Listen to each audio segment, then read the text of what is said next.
sedangkan buku fiksi bersih keterrekaan. Oke, bagus sekali jawaban dari Anda. Selanjutnya dari video yang sudah kita tonton tadi, Ibu ingin membentuk kelompok. Silakan membuat kelompok. Mau dipilih sendiri atau berdasarkan aksen? Pilih sendiri, Bu. Oke, berarti Fiksi pilih sendiri. Untuk itu silakan duduk sesuai kelompoknya masing-masing. Berapa kelompok Ibu? Dua aja. Oke, Bu.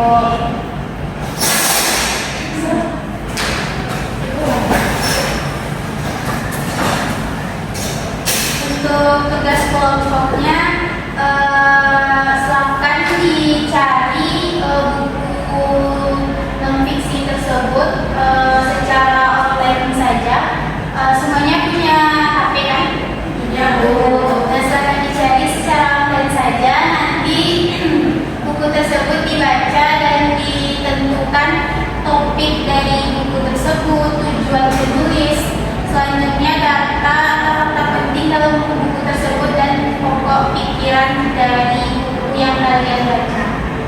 Nanti ditulis di kertas folio satu per kelompok. Nanti dikumpul ke depan biar saya nilai. Baik, Bu. Siap, Ibu.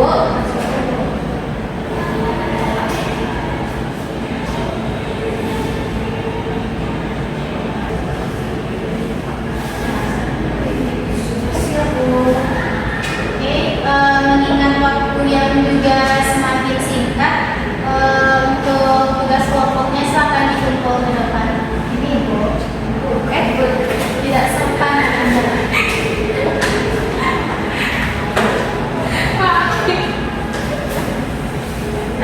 Sebelum itu saya ingatkan kembali, untuk penilaian saya tidak hanya mencakup akademik saja, tapi juga sikap Ananda yang nantinya akan saya nilai. Jadi tolong sopan santunnya di kelas, ada bicaranya tolong dijaga ya Ananda. Iya, Bu.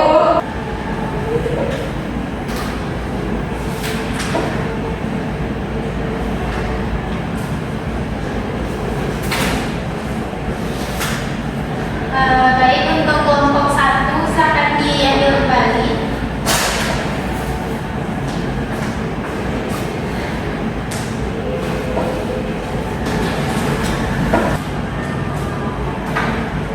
Nah, selesai sudah pembelajaran kita hari ini mengenai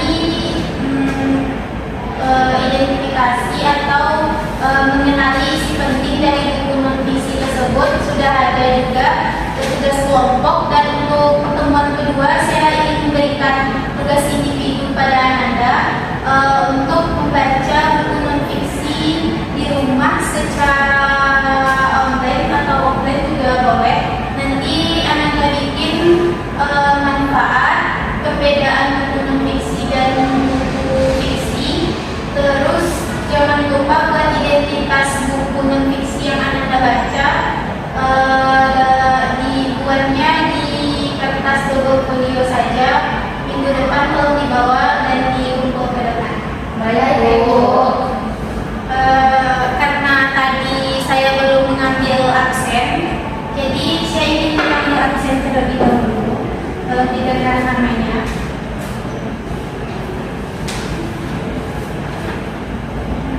Nindi Juliani, Hadir, Bu. Naila Labibah, Hadir, Bu. Nabila Desliza.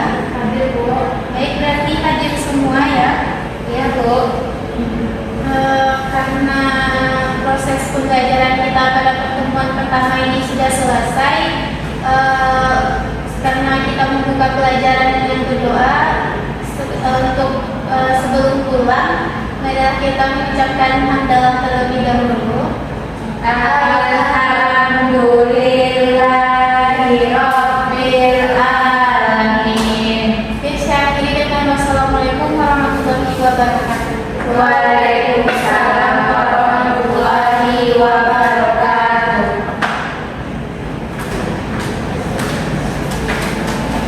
Selamat pagi semuanya.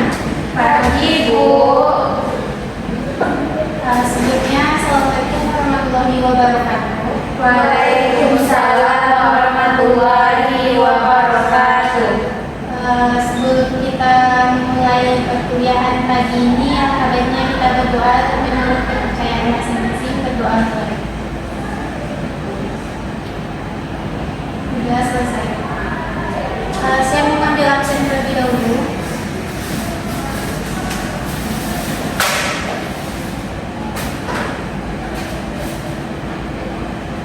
Cindy Juliani, Ibu. Naila Labika, Nabila Rizliza, ya adik semua ya.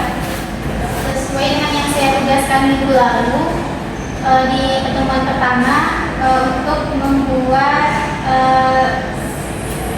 laporan mengenai buku non-fiksi yang kalian baca. Untuk itu saya minta satu orang untuk membacakannya ke depan. Silakan. Saya Bu. Silakan. Kenapa Bu? Ya.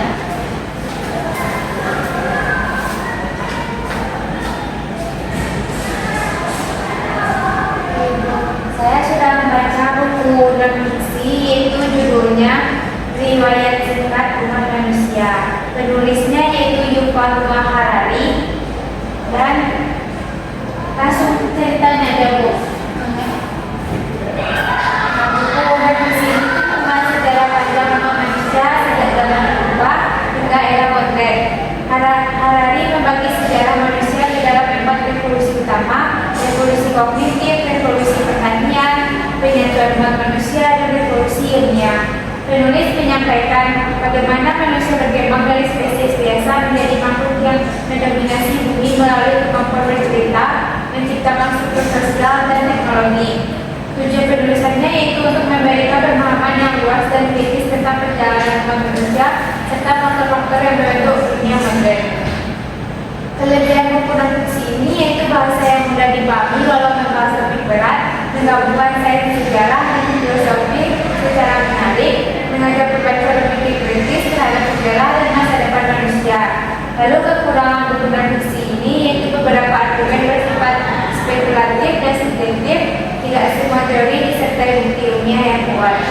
Jadi kesimpulannya yaitu Sapiens adalah buku non-fiksi yang sangat informatif dan membuka wawasan pembaca tentang sejarah manusia, cocok untuk pembaca yang ingin memahami asal-usul dan perkembangan peradaban manusia secara luas dan mendalam. Ya, Bu. Baik, terima kasih untuk ini yang telah membacakan laporannya. Dan untuk minggu ini setelah kita mempelajari mengenai identifikasi bukti-bukti penting dari buku pengayaan non-fiksi ini, apa ada yang bisa menyimpulkan dari pembelajaran kita dari minggu pertama sampai minggu sekarang? Tangan. Tidak bisa Bu, saya masih merasa kurang mengerti Bu. Baik, untuk menambah pemahaman Ananda mengenai identifikasi bukti-bukti penting dari buku pengayaan non-fiksi ini, buku non-fiksi ini merupakan buku yang berisi informasi nyata atau bukan cerita rekaan, berbeda tentunya dengan buku fiksi yang merupakan cerita rekaan atau bukan diambil dari kenyataan. Nah, jadi itu tadi seputar topik pembahasan kita selama 2 pertemuan ini. Dan untuk kedepannya saya minta Anda untuk lebih rajin lagi membaca buku, karena buku merupakan sumber ilmu. Dan cukup sekian pertemuan kita hari ini. Saya ucapkan banyak terima kasih untuk partisipasinya, dan saya akhiri dengan wassalamualaikum warahmatullahi wabarakatuh. Waalaikumsalam